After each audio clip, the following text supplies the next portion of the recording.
3, cambio.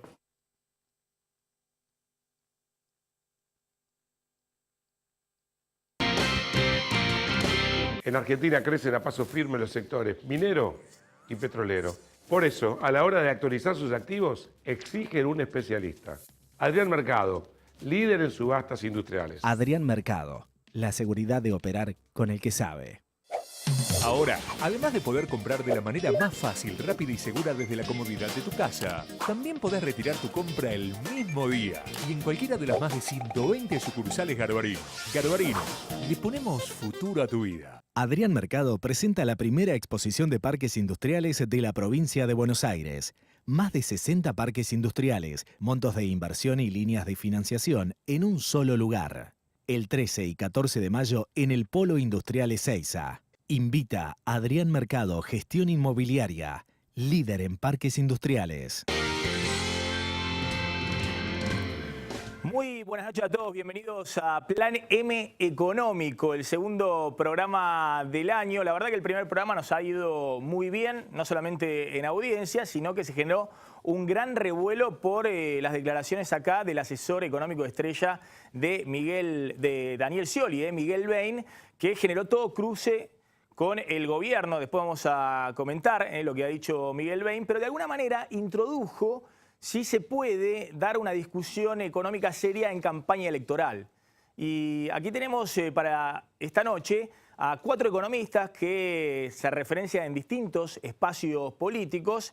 Después vamos a estar conversando con ellos y yo espero que sí, que podamos dar una discusión económica seria, siendo que para los principales candidatos, para Scioli, para Massa, para Macri, es un problema cada vez que los economistas empiezan a contar algunas verdades de lo que está pasando con la economía y de lo que puede suceder a futuro. O sea que espero que las repercusiones que tuvo las declaraciones de Miguel Bain acá, cuando habló del dólar ahorro, que él priorizaría a futuro los dólares para la industria o para la inversión y no para entregárselos a la clase media, y generó una reacción muy fuerte del Banco Central, del gobierno, y bueno, finalmente se tuvo que llamar a silencio, no significan que haya autocensura por parte de los economistas a la hora de discutir algunas cosas en plena campaña electoral. Porque insisto, una cosa son las necesidades políticas de los candidatos y otra cosa es la honestidad intelectual de los economistas, que están viendo algunas cosas que son evidentes en la economía argentina. En un ratito vamos a estar también con nuestros 3 especialistas,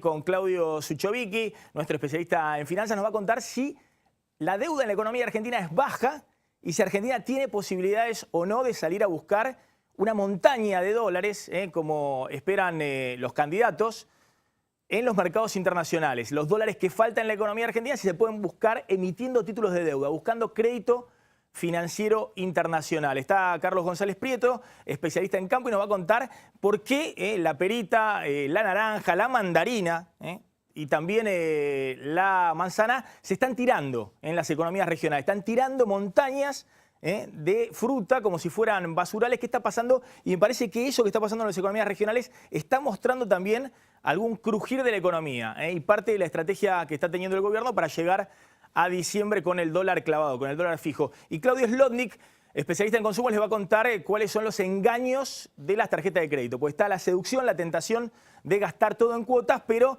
atención porque hay un gran negocio de los bancos detrás. Está acá el vicepresidente del Banco Ciudad, no sé si él también hará negocio con las tarjetas de crédito, pero lo cierto es que hay que tener mucho cuidado porque hay una trampa ahí para el consumidor si abusa de la tarjeta de crédito. A ver, vamos a los bifes de lo que ha pasado con la discusión económica que planteó el domingo pasado aquí en Plan M Económico Miguel Bain, el asesor principal de Daniel Scioli. ¿Qué dijo Miguel Bain? Dijo que el dólar ahorro, fíjense los datos del dólar ahorro, la verdad que son impresionantes, es decir, los dólares que se venden autorizados por la AFIP a un sector de clase media, aquellos que ganan más de 9.500 pesos mensuales y tienen todo su ingreso en blanco, el 95% son asalariados, la mayoría del sector privado, un tercio del sector público, y se están vendiendo a razón de 500 millones de dólares de dólar ahorro para este sector de clase media. Lo que dijo Bain es, ojo, que se está dilapidando parte de los dólares de la reserva para que parte de la clase media se lleven esos dólares a su casa, para que atesoren o que hagan una diferencia al comprar ese dólar más barato, al dólar oficial más un 20%, y después venderlo en el paralelo más caro, pero a esta economía le faltan dólares para invertir, para liberar importaciones y que pueda haber insumos para la industria, para la producción. Y lo que planteó Miguel Bain generó una especie de terremoto en la interna del oficialismo. Salió el presidente del Banco Central, Alejandro Banoli, a cuestionar a Bain, a decir algo que también es cierto, que si bien esto es una enormidad de dólares que se están vendiendo, fíjense que en lo que va del año hay un récord de venta todos los meses dólar ahorro, solo hasta el 17 de abril, y todavía falta medio mes, se han vendido 350 millones de dólares ahorro. Es decir, más del doble de lo que se vendía durante todo un mes en marzo o abril del año pasado.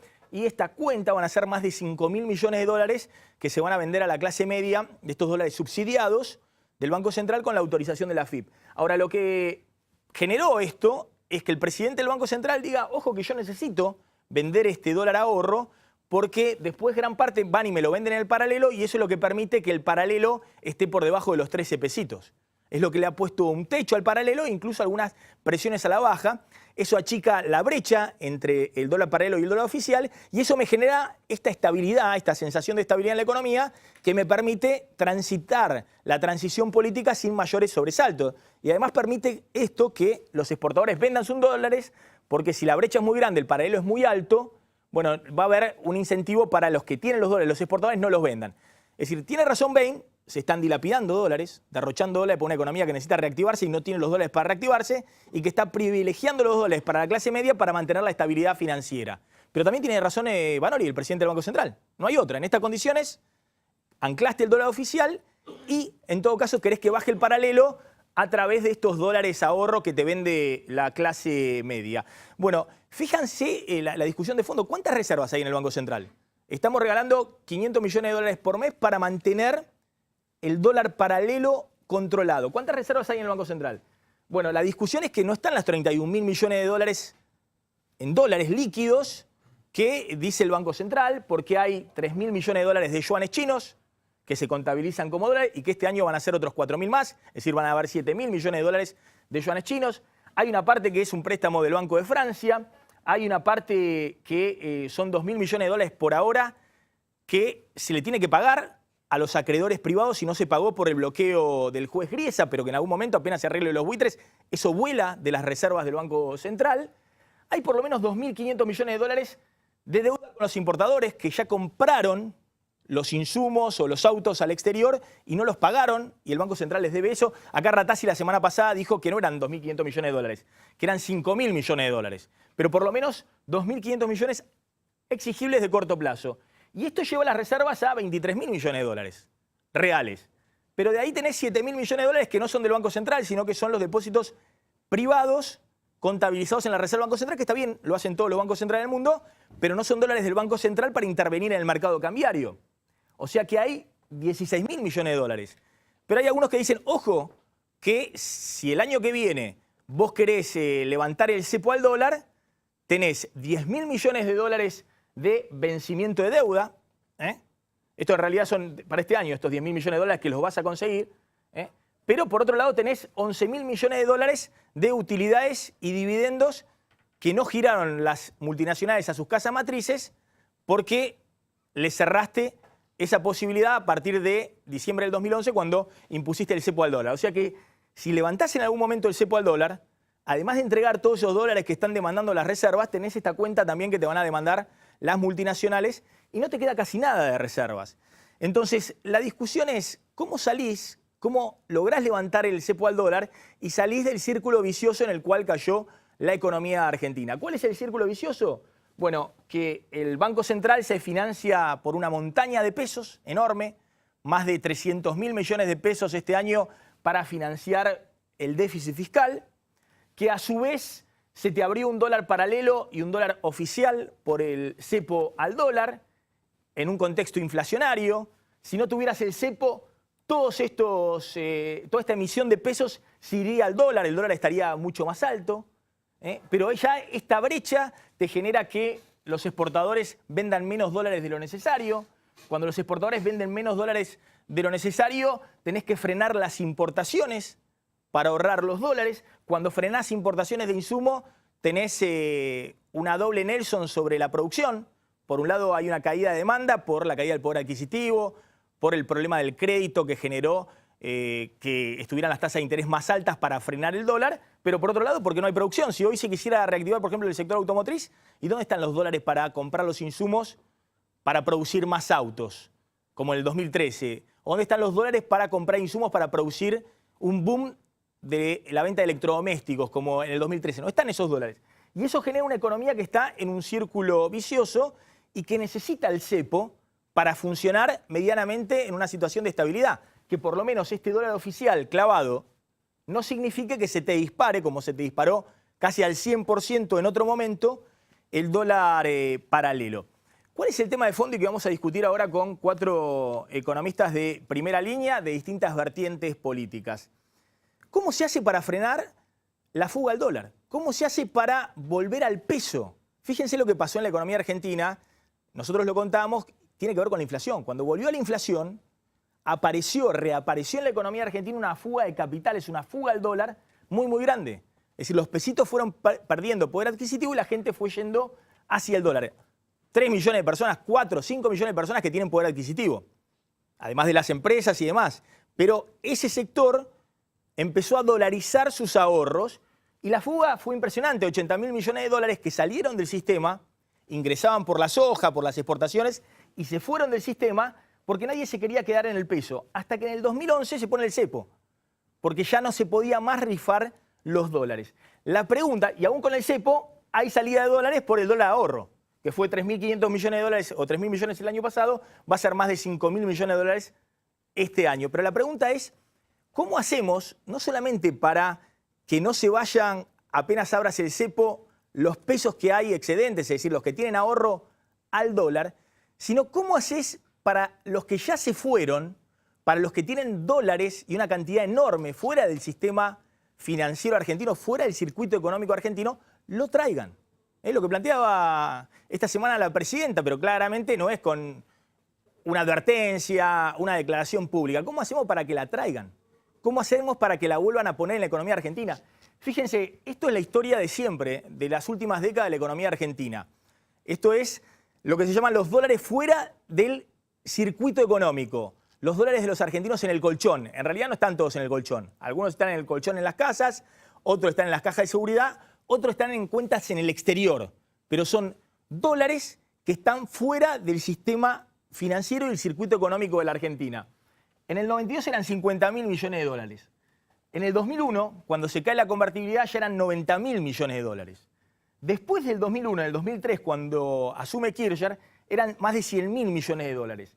Esto lo puede estabilizar el gobierno en los primeros años, en los años dorados del kirchnerismo, con baja inflación y una pesificación de la economía, pero hay todavía una fuga, menor, pero una fuga hacia afuera del circuito. Pero en el 2007, cuando vuelve la inflación, esa fuga que ya hubo en otras épocas, en los 80, en los 90, vuelve a aparecer en toda su dimensión y los dólares de los argentinos fuera del sistema se multiplican. Pasamos a 127.000 millones de dólares en el 2007, a 180.000 millones de dólares en los colchones o en el exterior fuera del circuito de los argentinos y 200.000 millones de dólares el año pasado. Para que se den una idea, hay algunos que dicen que en caja de seguridad solo hay por lo menos 50.000 millones de dólares escondidos en las cajas de seguridad acá en la Argentina. No hay que ir a buscar la guita afuera, sino en los bancos, en esas cajas blindadas. Argentinos de buen poder adquisitivo o de clase media con capacidad de ahorro guardan 50.000 millones de dólares. Si uno cuenta lo que hay o en los colchones o en el exterior, puede haber 200.000 millones de dólares. Hay 10.000, 20.000 millones de dólares de propiedades, de inmuebles en Punta del Este, en Río de Janeiro, en Europa, pero hay una cantidad muy grande de dólares que están invertidos en el exterior o en plazos fijos o en bonos en el exterior y no vuelven al sistema. Y yo creo que la discusión de fondo para los candidatos, para los que aspiran a suceder a Cristina, es cómo vuelven estos 200.000 millones de dólares al circuito. Y la discusión que planteó Bain, en el fondo es esa. ¿Cómo haces para que la Argentina vuelva a generar confianza? ¿Cómo haces para premiar al que quiere invertir en pesos y que no tenga este yugo o esta cruz histórica en la Argentina, que es que se invirtió en pesos en algún momento en que la inflación le gana por mucho al peso, es decir, a lo que te paga un plazo fijo o a lo que te paga una inversión en pesos en la Argentina, en algún momento te van a abrochar con una devaluación. Pasó en los 80, pasó en los 90 con la caída de la convertibilidad y volvió a pasar ahora. Y rápidamente, ya vamos a la discusión económica. Fíjense la remuneración, porque esta es la otra discusión que es introducida. ¿Cómo haces para recobrar la moneda? ¿Por qué los brasileños apuestan al real y no apuestan al dólar? Y bueno, porque a lo largo de los años el que apostó al real en periodos largos o cortos le ganó al dólar. Bueno, fíjense lo que pasaba entre mayo del 2003 y diciembre del 2007. El que tenía un plazo fijo en pesos le ganó al dólar oficial, pero perdió frente a la inflación. Pero no era problema porque sabíamos que el dólar estaba muy alto, veníamos de una devaluación enorme. ¿Qué pasó entre el 2007 y el 2011? Y ahí ya empieza a haber problemas porque reaparece la inflación y se empieza a quedar atrasado el dólar como única ancla y la gente empieza ya a desconfiar de que este plazo fijo está bien, le gana al dólar. Pero miren cómo pierde contra la inflación. 130% de inflación contra 60% el que se quedó en un plazo fijo.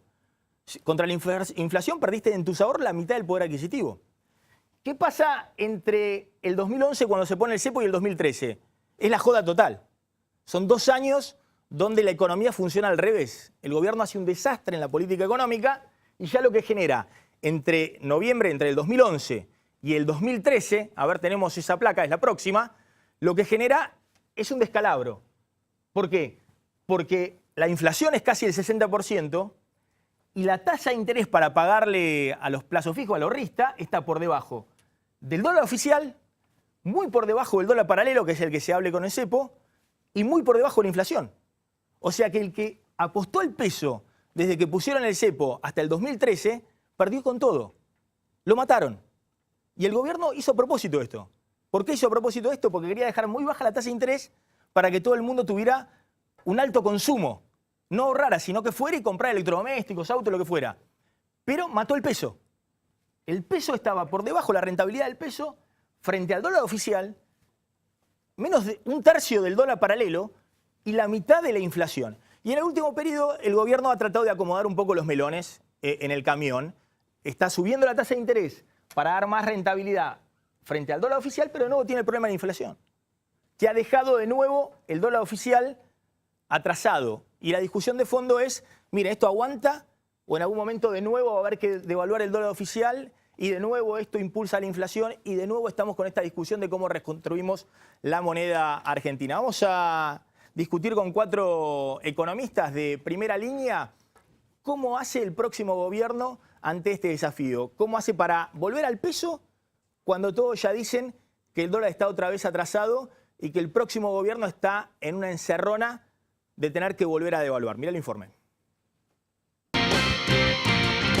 La visita de Miguel Bain a Plan M Económico causó revuelo en el gobierno, tanto que hasta el presidente del Banco Central, Alejandro Banoli, se vio obligado a cruzar la opinión del economista principal de Daniel Scioli. El domingo pasado, Bain puso el dedo en la llaga, hizo un detallado punteo de la tarea que deberá emprender la próxima administración. Tenés que normalizar, después de normalizar tenés que acceder al crédito. Una vez que accedes al crédito, tu criterio de administración de reservas tiene prioridades. Primero, insumos, materia prima, bienes de capital, que es el abastecimiento del país. Y recién después de eso, el dólar ahorro, porque yo no le voy a regalar el abastecimiento industrial del país a 10 millones de tipos como yo, como vos, que se quieran llevar el Banco Central a la casa. La agenda planteada por el hombre de Scioli, que tanto enojo provocó en el gobierno, incluyó la normalización de la economía, una negociación con los fondos buitre, el regreso de la Argentina a los mercados internacionales para buscar los dólares que acá faltan, privilegiar la inversión en lugar del consumo, como ocurrió en los últimos años, y enfatizó que mientras no se pueda levantar el cepo, priorizaría las reservas del Banco Central para la industria y el abastecimiento del país antes que el dólar ahorro que compra la clase media a razón de 500 millones de dólares por mes. Vanoli salió a contestarle que el dólar ahorro es clave para reducir la brecha entre el dólar oficial y el dólar paralelo, lo cual favorece la oferta de dólares de los exportadores y desalienta las expectativas de devaluación. La polémica respecto del dólar ahorro revela uno de los tantos dilemas que enfrentará el ganador de las elecciones de octubre. Los economistas que asesoran a los candidatos coinciden en que hay tareas ineludibles para que la economía vuelva a crecer, atraer inversiones y generar empleo. Pero nadie explica todavía cuál sería la secuencia, shock o gradualismo. ¿Y cómo afrontaría las trampas de la economía acá, que esconden dilemas no menores para el sucesor de Cristina? Cada vez que alguien aportó una idea concreta, patinó. Macri cuando planteó el levantamiento del cepo al día siguiente de asumir, y ahora el economista de Scioli, cuando osó hablar de los dólares que se venden todos los meses a la clase media. La herencia económica acá implicará tomar decisiones con un costo político que nadie quiere empezar a pagar en la campaña electoral. Bien, ya estamos con dos expresidentes del Banco Central, con Javier González Fraga y con Aldo Piñanelli. Javier, que está en los equipos del radicalismo, ¿no? Y Aldo Piñanelli en los equipos del Frente Renovador. Está Alejandro Roa, que es economista de la Gran Macro, en una agrupación de economistas del kirchnerismo. Y está Juan Curuchet, que es vicepresidente del Banco Ciudad, hombre de confianza de Mauricio Macri. A ver, ¿ya está planteado que el próximo gobierno va a tener que devaluar, al mismo tiempo salir del cepo y bajar la inflación? Todas esas cosas que parecen contradictorias juntas. Yo no estoy de acuerdo con que el próximo gobierno tenga que devaluar. Yo coincido con Miguel Bain en muchos aspectos, no en el tema preciso del dólar ahorro. Sí creo que hay que crear condiciones para la inversión, hay que recuperar las relaciones con el sistema financiero internacional, hacer lo que haya que hacer de la mejor manera posible, acceder al crédito y implementar una política antiinflacionaria. Vos no vas a poder devaluar hasta que no controles la inflación y las expectativas inflacionarias, y sería un suicidio político empezar una gestión devaluando con los sindicatos en la oposición, sobre todo. Esto, de la verdad, no tiene ninguna lógica política.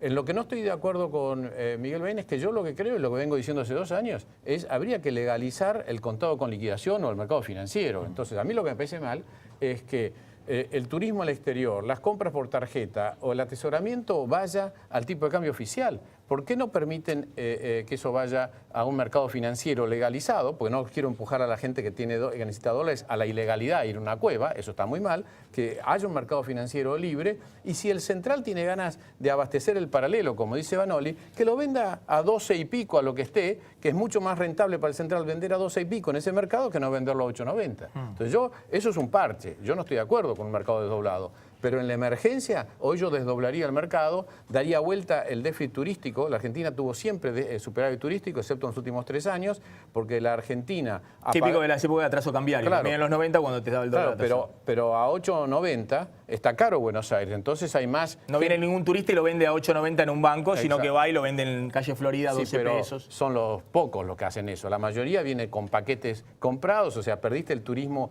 de alta clase, perdiste el turismo americano, el turismo europeo.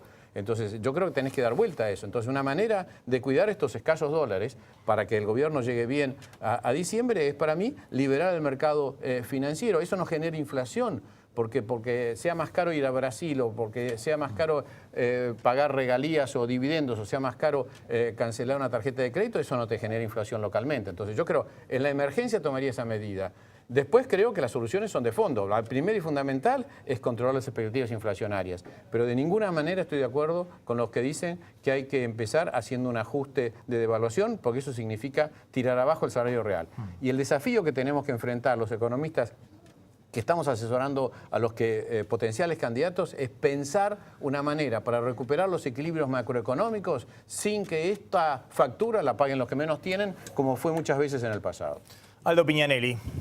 Nosotros lo que estamos pensando es en un shock de confianza. Aplicar políticas gradualistas, pero sin shock de confianza, que significa modificar sustancialmente leyes que hoy se han aprobado en la Argentina y de esa manera empezar a atraer capitales. Nosotros tenemos que volver lo antes posible al mercado único y libre de cambios. Filosóficamente pensamos eso.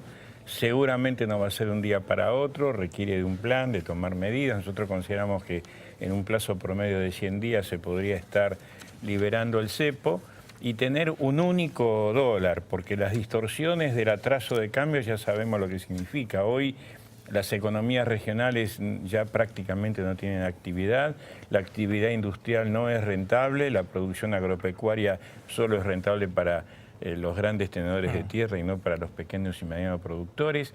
Y hay que volver un poco a los fundamentos de la economía que se arrancó después de la crisis de la convertibilidad. Ahora todos dicen que Kicillof, anclando el dólar, por lo menos ha generado esta estabilidad financiera que permite incluso en todas las encuestas mostrar que hay una mejora en cómo se visualiza la economía. Pero esto es de manual. Pero para esto es de manual. Si querés, si a mí viene el presidente de la Nación, yo estoy en el Banco Central o en el Ministerio de Economía, y me dice, necesito 120 días de tranquilidad porque tengo elecciones y tengo que generar una sensación de bienestar, lo que hago es muy simple.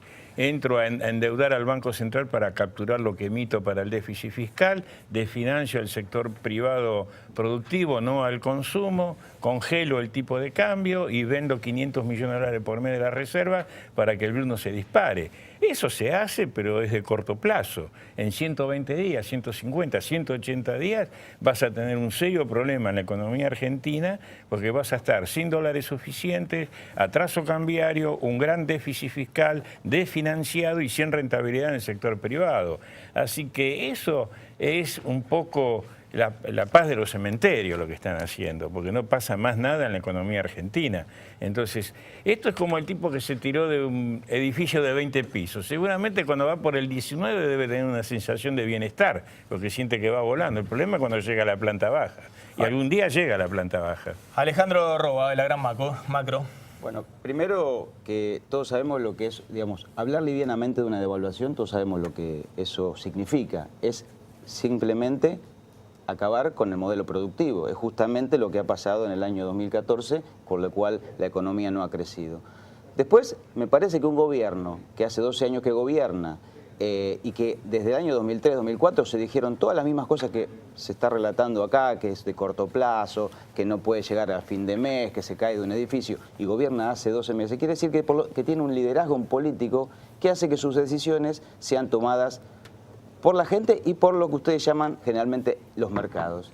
Y después, yo creo que también el tema de la fuga de capitales.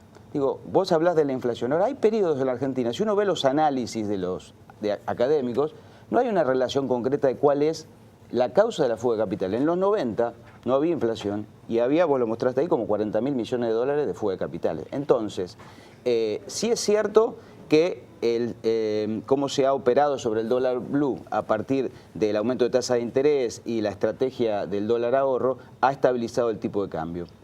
Y después que me parece que vos mostrabas toda una serie de desastres económicos, de que iban a pasar o que van a pasar, que la economía estuvo mal y que se manejó mal. Ahora, no, que en el año 2011, 2013, vos hiciste hasta lo que un pibe de primer año de la facultad dice que no hay que hacer si vos no querés matar tu moneda, que genera una devaluación como la que se generó. Nosotros teníamos en el 2011 un peso a 4 pesos y hoy tenemos un peso a 9 pesos en el oficial y a 2 en el paralelo, es decir, liquidamos la moneda. Pero bueno, hicimos una mega devaluación, eso se llama una mega devaluación. Sí, pero no se hizo de un día para otro. Sí se hizo de un día para otro. En 2 años hiciste una mega devaluación. Está bien, pero eso no afectó como afectó. No hay país en Latinoamérica, salvo Venezuela, que haya pasado de una moneda de 4 pesitos a 12 pesos. Eso es una suba del dólar del 200%. Sí, en 2 años. Y ahora muchos están diciendo que hay atraso cambiario. Por eso no se entiende es que si la inflación hay atraso, atrás te comió de nuevo ahora, esa suba me parece que nosotros, digo, y yo también me hago cargo, hacemos discusiones entre economistas en el programa y la gente está mirando otro canal. Supongo que estarán mirando Esperemos que no, Alejandro. Pero digo, otro canal en este sentido. Quien conduce la presidencia de la Nación en este momento, si se presentara a elecciones, ganaría en primera vuelta. Quiere decir que muchos argentinos, la mayoría, piensa que lo que se está haciendo en materia económica está bien. Que nosotros discutamos sobre el tipo de cambio, sobre la fuga, bueno, son condimentos para la discusión, pero me Alejandro, parece... si Menem se presentaba en el año 99... Sí, pero son 12 años. Alejandro, si Menem se presentaba en el año 99, lo que pasa es que Duhalde no le habilitó la reelección. Es decir, y a Cristina no le dieron los votos para la reelección como a Menem no le dio. Es decir, pero está bien, eso es ciencia ficción, digamos. No sé si ciencia ficción. Hablemos de economía. No, digo, porque a Menem también, en el 99 si se presentaba Menem con el 1-1, ganaba la elección y de hecho ganó en el 2003. Yo estoy hablando de economía, pero de los 40 millones de argentinos. Ustedes están hablando de economía de 3 millones de argentinos. Me parece que ahí hay una discusión Y yo quisiera discutir, no solo la herencia y el tipo de cambio está retrasado, los demás candidatos, con la herencia de empleo, de trabajo, de obras de infraestructura, de cloaca, ¿qué van a hacer con esa herencia del kirchnerismo? Esa hay que discutir. Vamos a discutir eso y vamos a discutir también esta frase de Cristina, ¿no? Si hay algunos que quieren ajustar el consumo, ajustar los salarios para privilegiar la inversión. Miren, la presidenta con esta semana dijo, ojo que no les vendan pescado podrido de nuevo. Porque además es mentira que cuando achicás la demanda mejorás la inversión. Porque ¿para qué van a invertir si no tenés para producir? Y sobre todo en un mundo que hoy ha bajado los precios de las commodities y en un mundo donde las cosas van en baja. Así que, por favor, que nadie nos quiera vender pescado podrido, porque ya comimos durante muchas décadas pescado podrido y no estamos dispuestos a comer, a indigestarnos de vuelta. Yo escucho hablar mucho en estos días de inversión y de demanda, y de que hay que reducir la demanda, que es reducir los salarios para aumentar la inversión. No, señores, no, señores. Para aumentar la inversión hay que disminuir un cachitito así de rentabilidad o traer alguna de la que se llevaron afuera y ponerla los empresarios acá. Pero nada de achicar la demanda. No, no, no.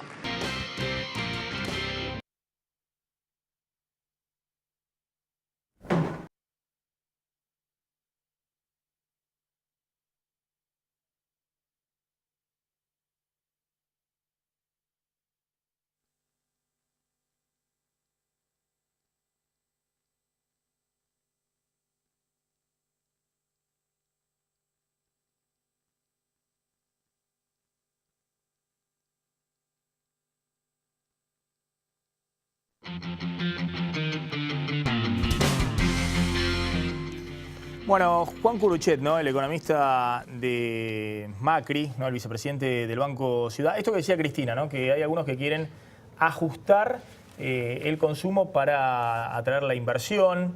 Esto le sumó en el día del viernes el jefe de gabinete Aníbal Fernández diciendo que Macri iba a romper los bolsillos de los más vulnerables porque quería una devaluación, levantar el cepo y quería una devaluación, o vía devaluación iba a conseguir los fondos de eliminar la cuarta categoría del impuesto a las ganancias. Bueno, ¿es por ahí que viene la cosa o es estrategia del miedo por parte de la presidenta, del jefe de gabinete? Una aclaración, soy abogado de profesión. Sí, pero vicepresidente del Banco Así es. Ciudad. Mirá, si hablamos de Aníbal Fernández, ya estuvo el otro día con lo de poner preso a la madre de Nisman, ahora esto es una serie más de los disparates. Aníbal Fernández me parece una persona muy inteligente, pero esta semana tuvo una muy mala semana. Vamos a hablar de Cristina. Me parece que el pescado podrido lo está sirviendo el gobierno desde hace un poco más de un año. El año pasado el salario real perdió contra la inflación. El año pasado se desplomó el mercado automotriz. En febrero de ahora fue el peor en 30 años en el mercado inmobiliario en la capital federal. Las jubilaciones, si bien tienen 2 aumentos, están 10 puntos por abajo de la inflación acumulada en el año. Entonces, si eso no es un ajuste, no sé qué es y ¿por qué no se preocupan por cómo está la situación ahora? Yo creo que Cristina mantiene un índice de aprobación interesante, pero ni por asomo ganaría en primera vuelta. Creo que tiene una buena popularidad hoy, en parte porque todos sabemos que se va y sube siempre un presidente cuando se va. Esto se ve en otros países de Latinoamérica. Y en respecto a las declaraciones de Bain, a mí lo que me impresiona es el reconocimiento implícito de que van a ajustar el torniquete del cepo y que no va a cambiar mucho la cosa. Ahora, hablemos un poquito de esos dilemas que se enfrentan. Digo, yo planteaba al principio que se puede hablar en serio de economía en campaña electoral, ¿no? ¿Estamos hablando en serio? No, porque Alejandro vos planteabas, bueno, hablemos un poquito de política, de la gente, hablemos como entre economistas, digamos, por lo menos con el abogado del vicepresidente del Banco Ciudad, a ver algunos dilemas que hay en esta economía. ¿Cómo levantar el cepo, por ejemplo, sin devaluar? O cómo recordar subsidios, que todos dicen, hasta el propio gobierno reconoce que no se puede, sin un tarifazo. Levantás el cepo sin devaluar, oficializando el financiero, y te tomás un tiempo, pues yo también estoy de acuerdo con Aldo en que hay que ir a un tipo de cambio unificado, pero te tomás un tiempo para controlar las expectativas inflacionarias que tienen que ser creíbles sobre la base de ir introduciendo un equilibrio en las cuentas fiscales. Esto es lo que tenés que hacer. Eso lo tenés que hacer también con las tarifas. déjame decirte una cifra, el 60% de los subsidios energéticos de Capital Federal benefician al 10% más rico. Entonces, ¿eso se puede hacer o no se puede hacer? Pero no hay objetivos, Javier, contradictorios. Por ejemplo, ¿cómo, lo que planteo en la tarifa, cómo recortás tarifas y al mismo tiempo tenés que hacer un tarifazo y tenés que frenar la inflación? Digamos, parece que está todo... Nunca un aumento de las tarifas residenciales es una explicación de inflación. Los precios no van a crecer porque te aumenten la tarifa residencial, a no ser que vos creas que uno va a ir a pedir un aumento salarial porque le aumentó la tarifa. Estamos hablando del 20% más rico. Es probable. No, eso no se ha visto nunca. Eso no se ha visto nunca.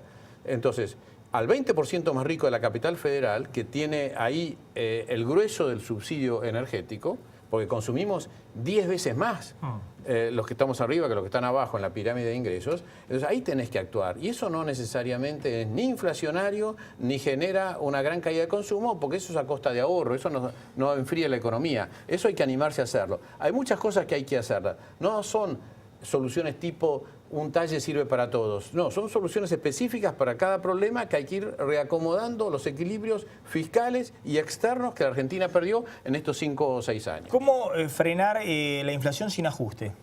Por ejemplo, porque esto que planteaba Cristina, bueno, está bien, se frena la inflación y no se pone techo a los salarios. Pasa que es un problema semántico esto, porque la inflación es el ajuste. O sea, si yo soy ministro de Economía de un país y necesito una inflación mayor al 30% para que la economía no caiga tanto, para que no vayamos a un desastre, vas a un desastre. No es correcto manejar una economía con este nivel de inflación. Hoy la inflación es un problema para menos del 1% del total de los países del mundo. Entonces, algo están haciendo mal, algo estamos haciendo mal en la Argentina. ¿Cómo puede ser que un país como Brasil, que devaluó un 40% hace un año y tiene una inflación del 6% y ya están preocupados, 6% anual? Entonces, hay problemas estructurales de la economía argentina que hay que corregir. No es uno solo. Tenés problemas del gasto público, el despilfarro del gasto público, tenés problemas en los precios relativos, tenés exceso de facturación de las obras públicas, pagamos el doble o el triple de tasa de interés, eso también es costo fiscal, no tenés ingresos de capitales por el atraso del tipo de cambio oficial, no tenés acceso a las inversiones. Entonces, si vos cambiás las expectativas, la economía tiende a repararse con el futuro más que con el presente. Por eso nosotros en el Frente Renovador decimos, si el primer día del gobierno empezamos a tomar medidas macroeconómicas, se puede en 100 días pensar en tener un mercado único y libre de cambio y abrir el cepo cambiario. Esta fue la experiencia nuestra de la crisis del 2002. Nosotros abrimos cepos, cepitos, corralitos, corralones y demás hierba en menos de 180 días. ¿Pero por qué? Porque íbamos tomando medidas macroeconómicas, era otra situación, yo no estoy comparando porque no tiene nada que ver la actual situación con aquella. Estamos discutiendo un poquito los dilemas de la economía, ¿no? Esto que estamos planteando como algunos dilemas que tiene el próximo gobierno. Alejandro, vos, sos muy crítico de los economistas que critican la situación actual, pero supongamos que Scioli llega al gobierno... No, supongamos no. Digo, un presidente del Frente para la Victoria. Un presidente del Frente para la Victoria. Del banco espero que no. Un presidente del Frente para la Victoria, muy probablemente Scioli, digamos. En ese caso, Bain hacía un diagnóstico que no difiere mucho en términos de problema, en todo caso sí de soluciones, pero de problemas de lo que hace Javier González Fraga o Piñanelli o los economistas de Macri. Y si lo escuchaste en idea el año pasado, también. Claro, sí, plantea todo, plantea que el ciclo del consumo está agotado, que la inflación hay que frenarla, que hay que conseguir financiamiento externo. En el caso, ponele que lograran controlar un Scioli o tuvieran un candidato propio, Randazzo. ¿Qué hacen? ¿Siguen así con la economía un año más, 2 años más? ¿Cómo se sigue después de diciembre? Si es Randazzo, me voy sobre rieles. A ver. Primero retomo lo que decía la presidenta. Digamos, cualquier candidato del Frente para la Victoria que gane las elecciones va a continuar con el modelo de demanda expansiva, como dijo la presidenta, porque para nosotros el único motor de desarrollo que genera mejor distribución del ingreso es la demanda y el mercado interno. ¿Pero financiado cómo, digamos? Porque ¿cómo parece ser que ya no se puede financiar. Sí, se financió hasta el año 2011, cuando empezamos con los temas externos, que tiene que ver con la restricción externa, que ese es el verdadero problema de la Argentina, comenzó a la imposibilidad de tener los dólares necesarios para todos los destinos. Por lo cual se ranquea la necesidad y se ponen las restricciones a la compra de dólar. Yo creo que, primero, hay un solo candidato que quiere levantar las restricciones de un día para otro porque tiene un objetivo claro. Es digamos, porque no sabe cómo le van a quedar los dólares, salvo que tenga una autoestima tan grande que dice que porque vengo yo, el señor Macri, van a venir 20.000 millones de dólares. El objetivo claro del macrismo gobernando la Argentina es lo mismo que hizo en la Ciudad de Buenos Aires. Endeudar a la ciudad y al país, y por el otro lado que se ejecute una devaluación que él va a decir que no tengo nada que ver para pulverizar los salarios de los trabajadores, como pasó con la salida de la convertibilidad en el año 2001. Entonces, es explícito lo que quiere hacer, no está diciendo una cosa. Yo le creo, y hay otro candidato que no lo dice. Hay una contradicción, pero vamos a discutir eso. La política neoliberal del 90 no fue la devaluación, Menem se fue con el 1 a 1. Digamos, fue el superendeudamiento, pero con el 1 a 1. Sí, bueno, pero digo, lo que vos decís es Menem 99. No. Aguantar a costa de la recesión. El que quiere endeudamiento quiere... Hay una diferencia muy grande. El problema externo argentino de la década del 90 era que estamos hiperendeudados y hoy tenemos un nivel de desendeudamiento enorme, con lo cual, resuelto o semi-resuelto o analizado el tema fondos buitre, no digo de un día para otro, pero sí que la necesidad de la Argentina no es un problema de demanda de dólares, es un problema de falta de oferta. Pero, y ahí nosotros lo que tenemos que trabajar es justamente para... Pensar que se puede crecer estimulando la demanda mediante la emisión de dinero es rayano una estupidez. Porque ya no habría pobreza en el mundo si esto fuera cierto. Los límites, digamos, hasta ahora no fue así. Bueno, tenemos una limitación externa y hay un financiamiento. Igualmente, la emisión monetaria y las cuentas fiscales no están desmadradas, no están como en los 90. ¿Tenés 6% de déficit fiscal? No, hay 2,5%. No.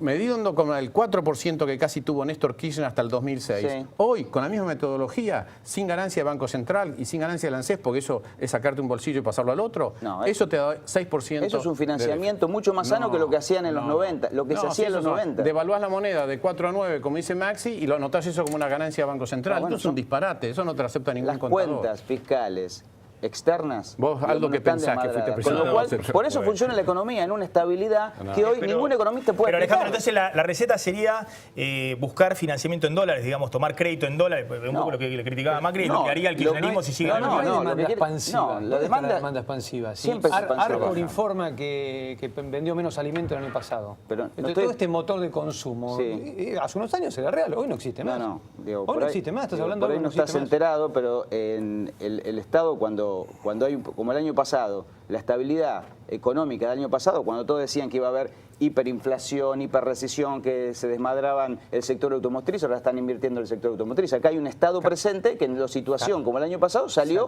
a bancar. El año pasado. No sé, decreció la economía, entonces hablar de expansión y de países más chicos. Pero justamente si el Estado no hubiera intervenido hubiéramos tenido una recesión de 5 o 6 puntos. Eso es lo que no sucede más en la economía argentina y no queremos que suceda. Si vos ves otros países de la región que no están así tan... ¿Cómo que no? La región ha caído abruptamente. Mirá Brasil. Está en recesión. Es bueno estimular el consumo, pero si simultáneamente estimulas la producción a través de la inversión. Toda Latinoamérica no se puede soslayar. Mejor crecimiento, pero no están en 4 años sin generación de empleo. Nunca he visto argentinos que vayan a vivir a Perú como peruanos que vienen a vivir a Argentina. Así que también no estarán. A ver, vamos a ponerlo en estos términos.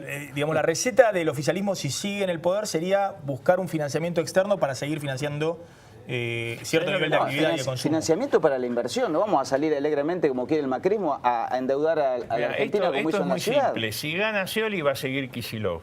Y a Kicillof no le presta ni la mujer plata, así que ¿quién le va a prestar plata con Kicillof? Pero que ustedes tienen la fantasía. Si van todos para atrás. Acá hay desinversión de los Kicillof y compañía que nos están usando de conejitos de India. Si el mercado creer se expande, que expandiendo el gasto público sin financiamiento, con la inflación que tenemos, es una fábrica de pobreza. Esto es no un veo desastre. La fábrica de pobreza. La economía argentina, si ni saben los pobres que hay, dicen que estigmaticemos los pobres, ni saben que nos están cargando. Bueno, entonces están mal las encuestas de Frente para la Victoria. Porque digo, si Massa está bajando las encuestas, debe ser por alguna razón. Sí, claro, Massa está bajando. A ver, vamos a hablar con Claudio Suchovicki. Ustedes viven en Alicia, en el País de la Maravilla. Hagan un buen diagnóstico de la economía. Hace 12 años que gobierna el Frente de la Victoria y va a seguir gobernando. No sé por qué hay tantas dudas. De economía.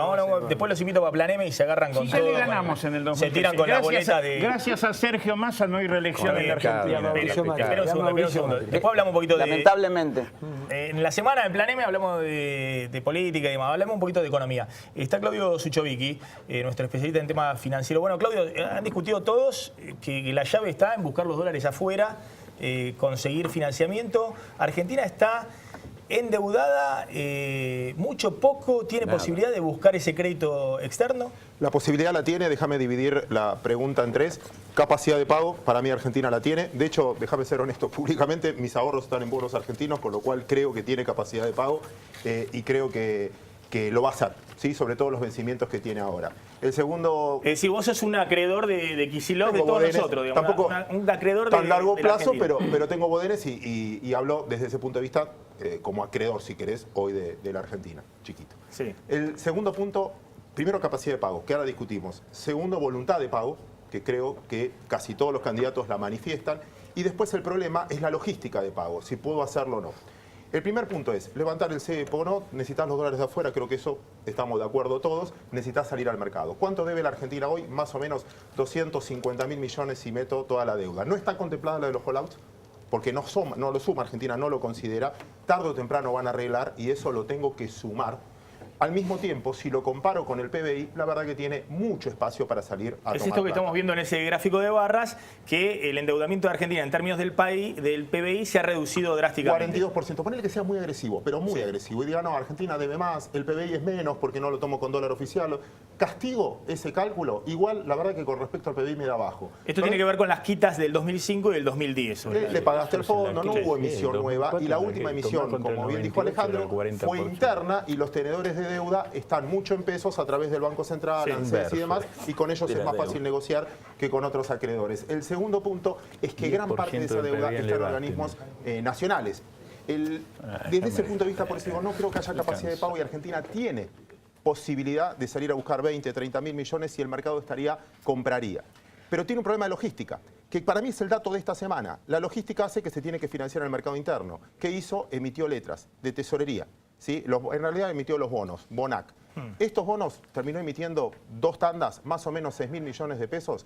La última tasa pagó 30% anual en pesos. Y esa plata no es que es nueva.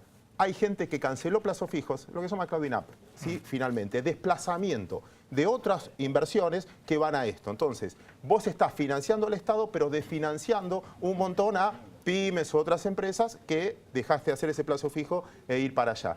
Desde ese punto de vista lo pongo. Datos positivos, un dato positivo a la deuda. Ahí lo tenés en el cuadro final. Gran parte de la deuda argentina está a tasa fija. ¿Por qué lo tomo como bueno?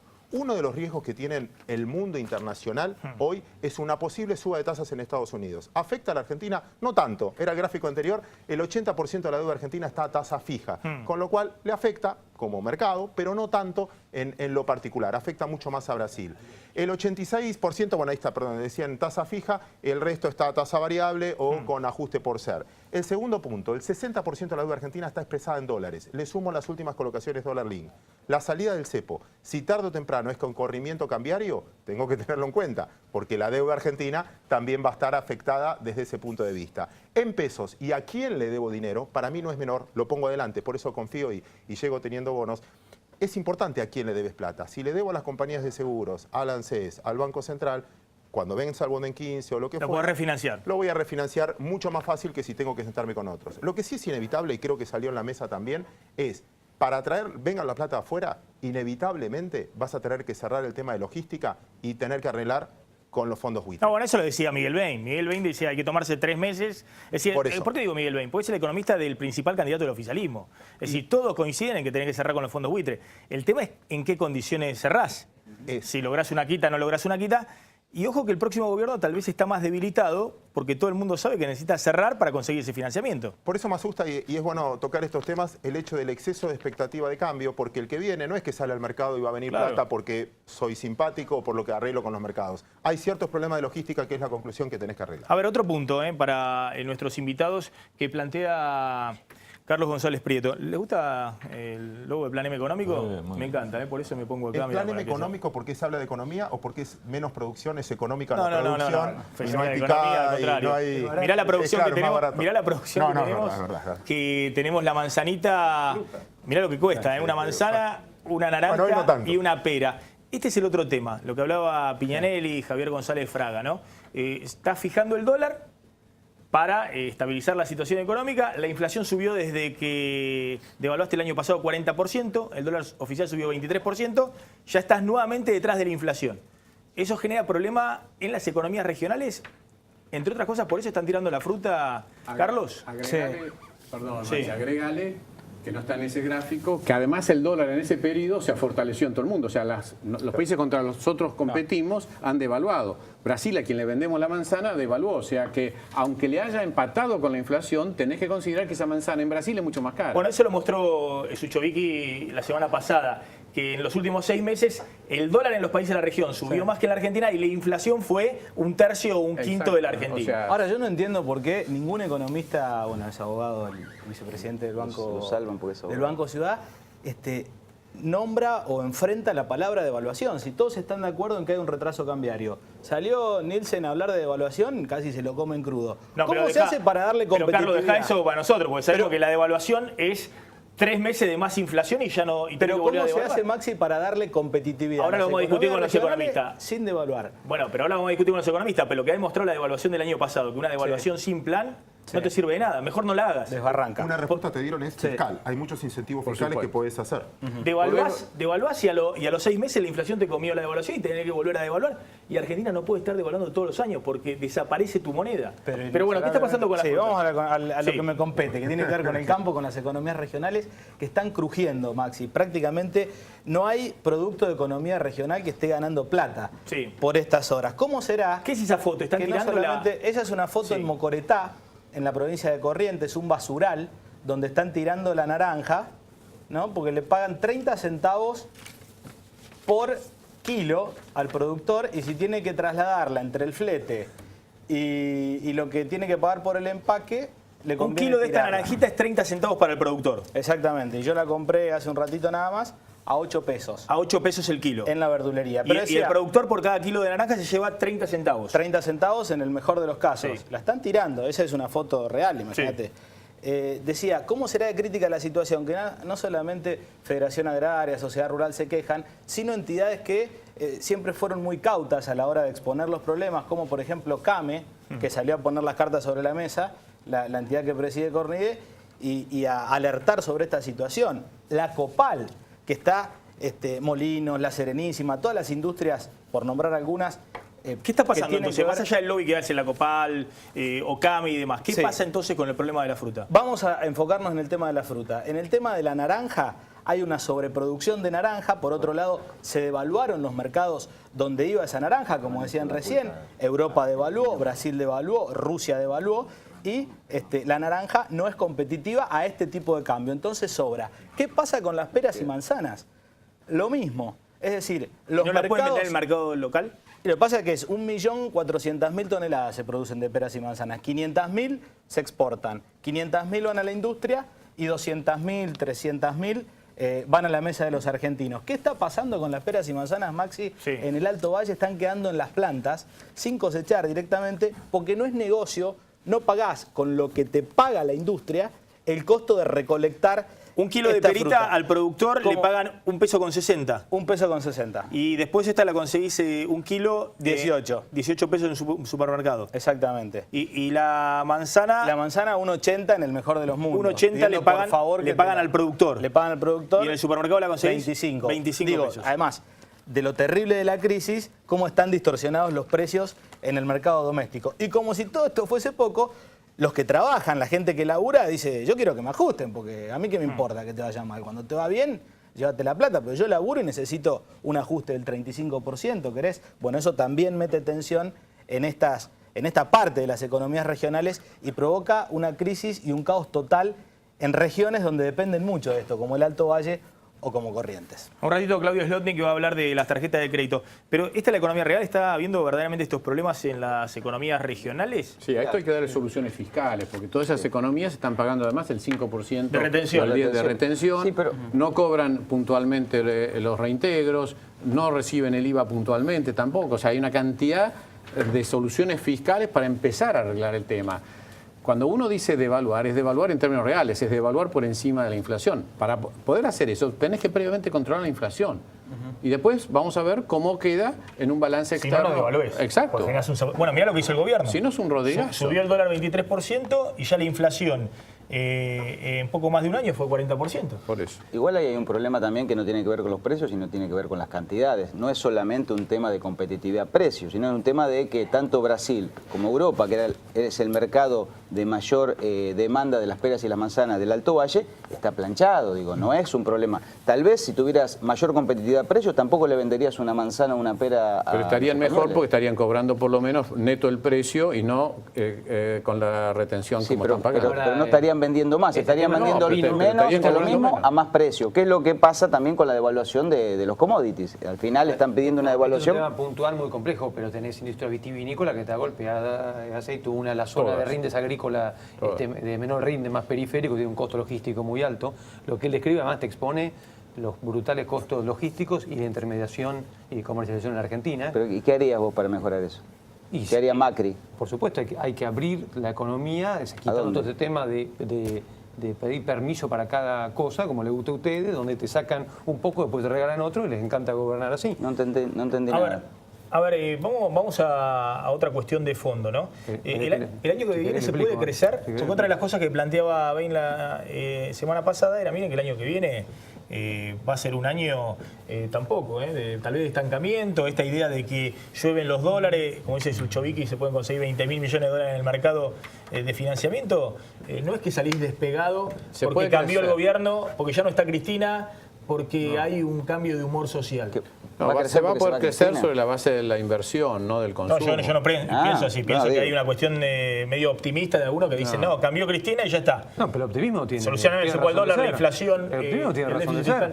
Porque, a ver, por algo nosotros estábamos, incluso en el kirchnerismo, mucho mejor un montón de variables. Cristina básicamente ha desandado el camino del marido. Con Néstor Kirchner las cuentas públicas eran mucho más ordenadas y más sólidas. Pero era otro mundo, era el mundo que crecía a tasas chinas. Entonces las soluciones para un mundo más complicado se han equivocado. Entonces se han equivocado.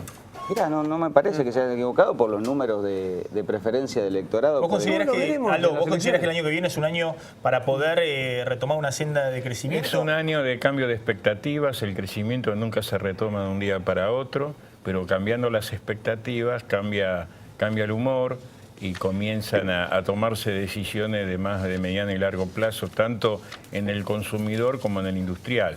Yo tengo buenas expectativas, mejores que las de este año, en el 2016. No estoy para nada de acuerdo con Miguel Bain. Él viene de otra experiencia económica porque él fue el viceministro de Machinea en la Alianza. En la Alianza, entonces ellos están escaldeados de su problema.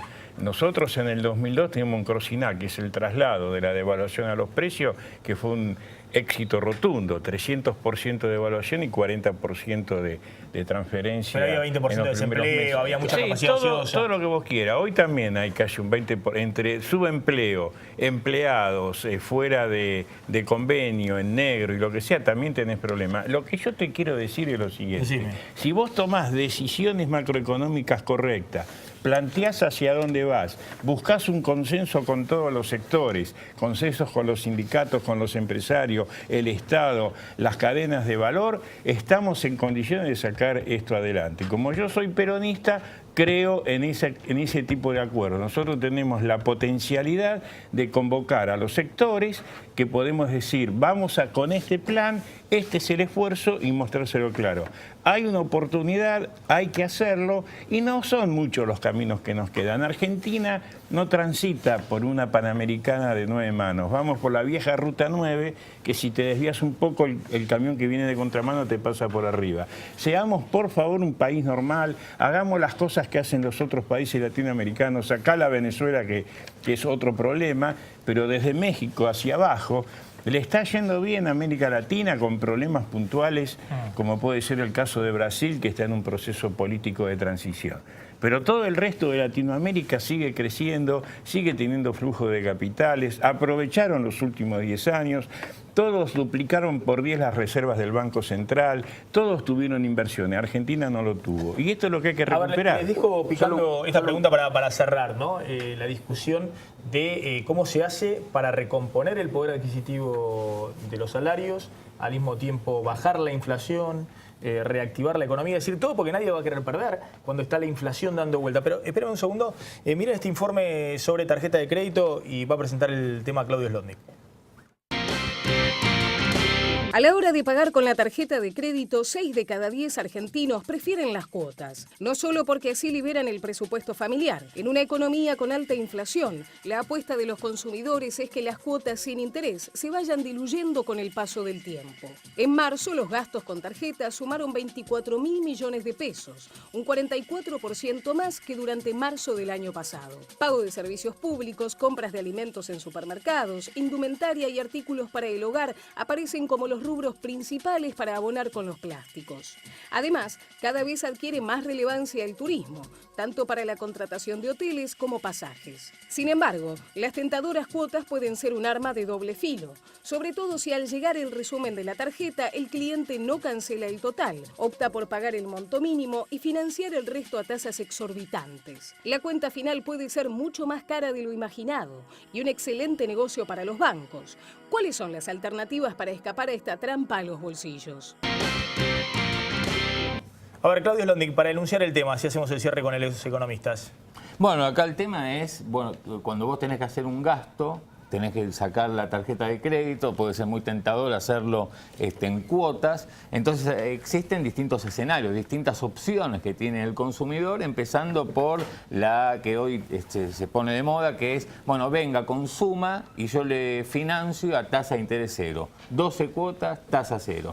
Lo primero que hay que decir es que ese cero en realidad, transcurrido los 12 meses, se hace un 4%. El costo financiero total, porque te claro, entonces en un financiamiento de 10.000 pesos terminás devolviendo 10.200 pesos. Pero igualmente es muy beneficioso en una economía inflacionaria. Si fuera así, ganás seguro. Un fenómeno. Ahora, el asunto es que tenés otras 4 opciones y aquí es lo interesante para saber qué es lo que le conviene a cualquiera que va a hacer un gasto con tarjeta. Por un lado, ¿qué hago? ¿Pago el mínimo y refinancio el resto? ¿Qué hago? Compro en cuotas, aceptando estas cuotas que me ofrece el comercio. Yo voy a un comercio, le digo, me quiero comprar algo, y el comercio te dice, bueno, 12 cuotas de tanto dinero. Bueno, esas dos opciones tienen un costo de aproximadamente entre 62 y 65%. Eso es ruinoso. Es decir, si vos crees que estás haciendo negocio porque estás comprando en cuotas sin interés con tu tarjeta de crédito, pero cuando llega el resumen de la tarjeta de crédito, pagás solo el mínimo y te financiás con el banco, sonaste. Te abrochó el banco, perdiste como en la guerra. Mira, para eso no compres en cuota, no haga nada. Para tener una idea, aquel que le pide al comercio que directamente lo financie en cuotas, o aquel que paga el mínimo, 1.000 pesitos, y el resto lo va financiando, estos 10.000 que yo dije, en vez de 10.000 va a terminar devolviendo, transcurridos los 12 meses, entre 13.600 y 14.000 pesos. Entonces vos decís, bueno, ¿qué hago? Uso el descubierto en el banco, tal vez ese sea un mejor negocio. El peor, voy a terminar devolviendo el 14.500 sobre los 10.000 que yo había pagado al principio de año, o sea, el peor negocio. Fíjate, 70% el costo financiero total si es que utilizo esa opción.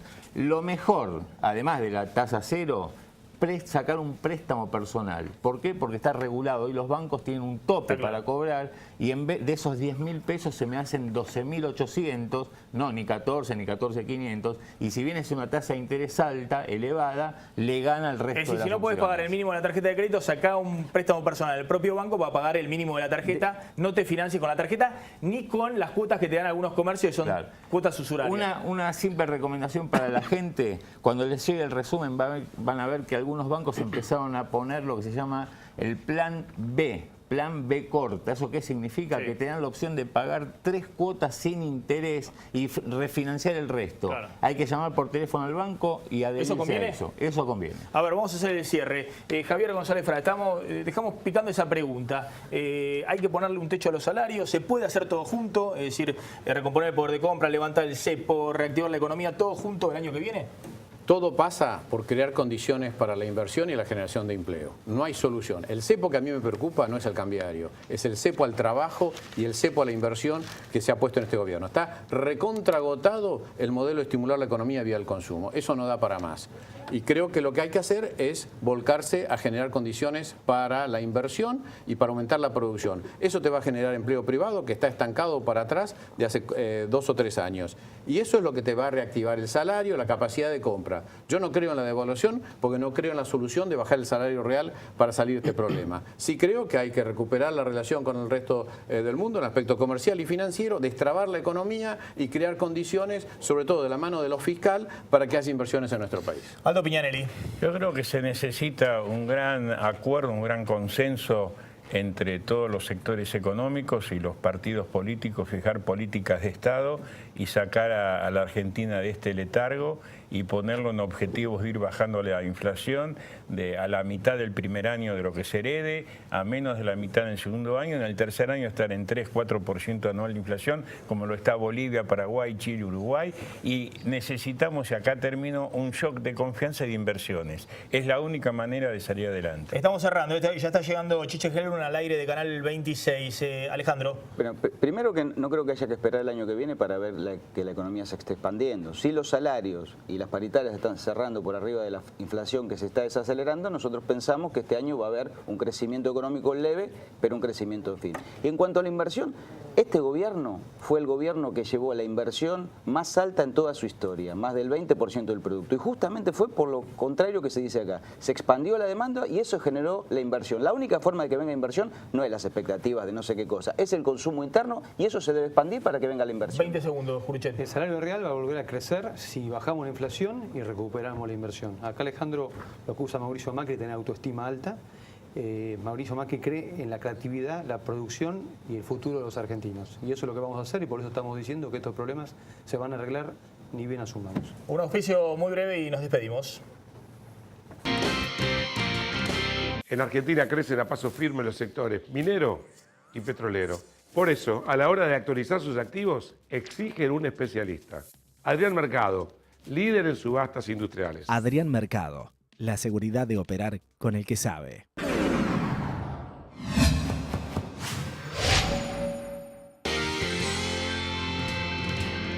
Gracias por habernos acompañado aquí en Plan M Económico. Los invito mañana lunes a las 9 de la noche, como siempre, en Plan M. Quédense en Canal 26 que ya llega Chiche Hellblum con ¿De dónde vengo? Chau, pásenla bien.